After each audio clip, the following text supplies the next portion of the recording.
Hey, this is Rob Caggiano from the band Volbeat, and you are watching Loudwire.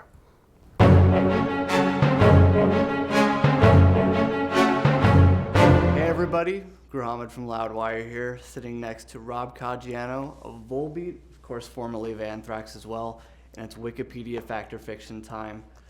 Ready to set the record straight? Sure. Awesome. Okay, so the way this works is I looked at a bunch of stuff on your various Wikipedia pages today. I'll recite some stuff to you. You can give a fact or a fiction and elaborate if you'd like. Okay. All right, first off, your first professional band was called Boiler Room, which formed in 1996, and the band caught the attention of Roadrunner Records after you opened for Orgy in 1999. I don't know about the orgy bit, but No? I mean, yeah, a lot of that's true. That was the first thing. The first band that really, we really went for it. We worked really hard. We had a big following in the New York City area. The band was from Brooklyn, New York, and we ended up getting a big record deal. I don't think the Orgy show had really anything to do with it. I do remember that show, but I think we got signed, way later than that.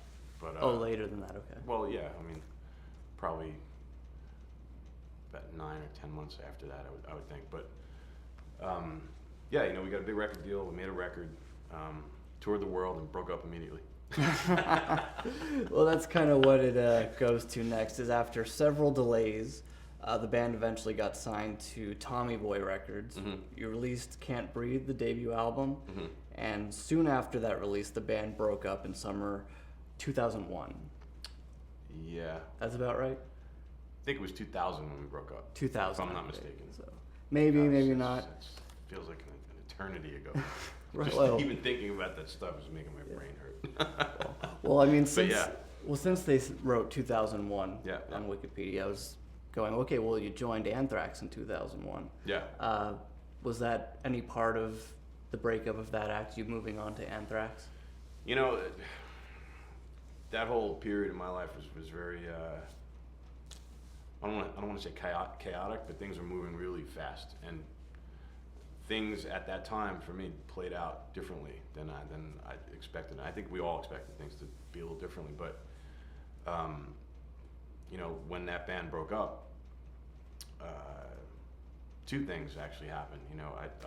My production career kind of took off, but at the same time, the Anthrax thing happened, and both of those things actually happened on that first Anthrax record, which is We've Come For You All. Yes. So it was a really weird but awesome time for me, because I was just coming out, and there was, obviously, when you put so much effort into something, and it doesn't pan out, there's so many emotions that go with that, but there was no way that band could have stayed together. There was absolutely no way. Maybe worked out for the best in the end. Yeah.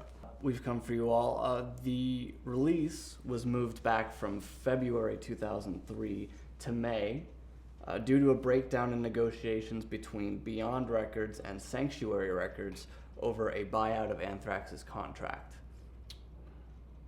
Yeah. That's fact? There's some truth to that.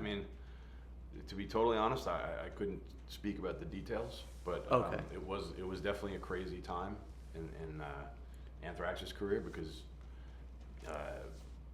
their situation with record labels at that time was very weird, and okay. Actually, when we started recording the record, there was no record label. We were the record label. I was the record label.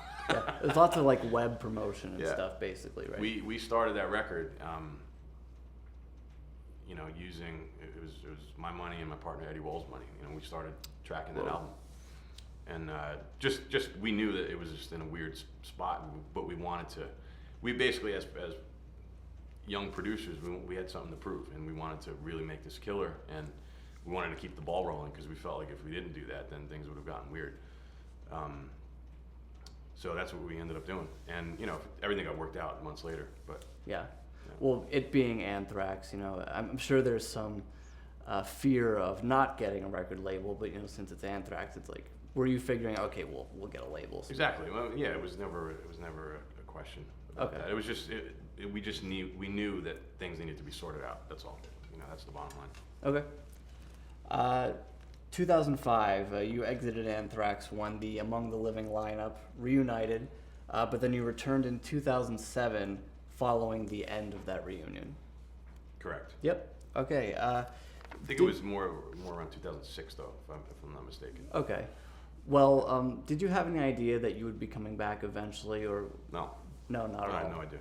No, it was just up in the air, and Yeah, I mean, nobody knew what was going to happen. You know, I remember back when it actually went down. You know, I remember hanging out with John Bush down in South America. That was one of our last tours that we did, and you know, he was real bummed about it, and we just didn't know what was gonna happen.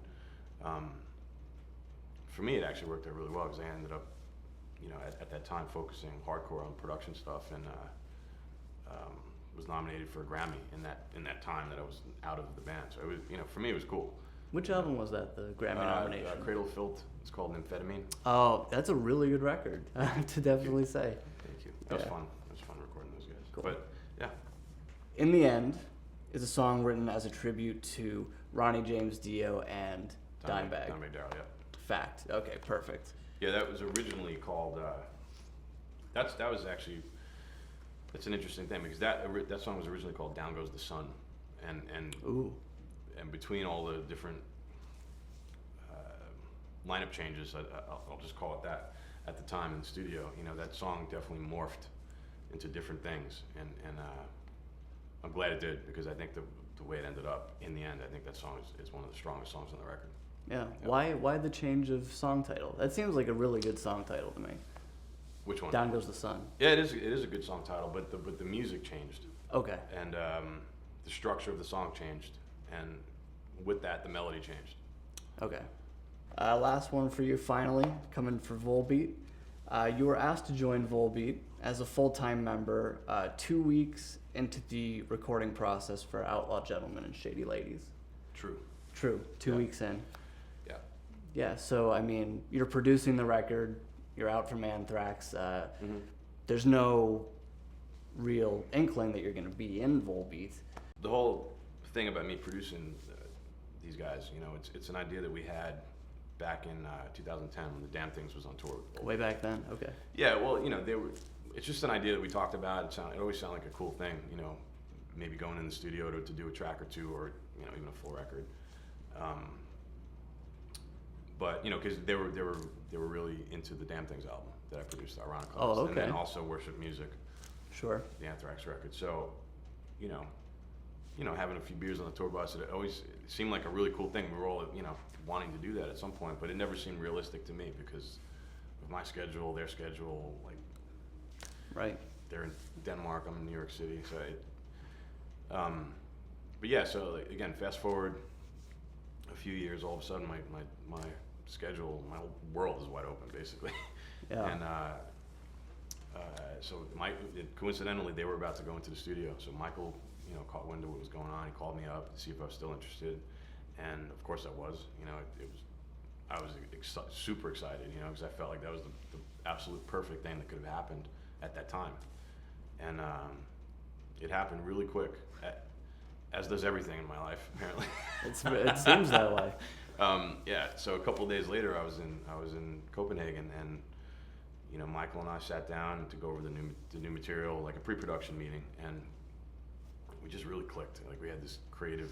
We obviously we had been friends for years, but never really working on music or you know, on that level. So, but we clicked right off the bat, and we ended up collaborating on a couple of things. I was being creative, you know, it was awesome.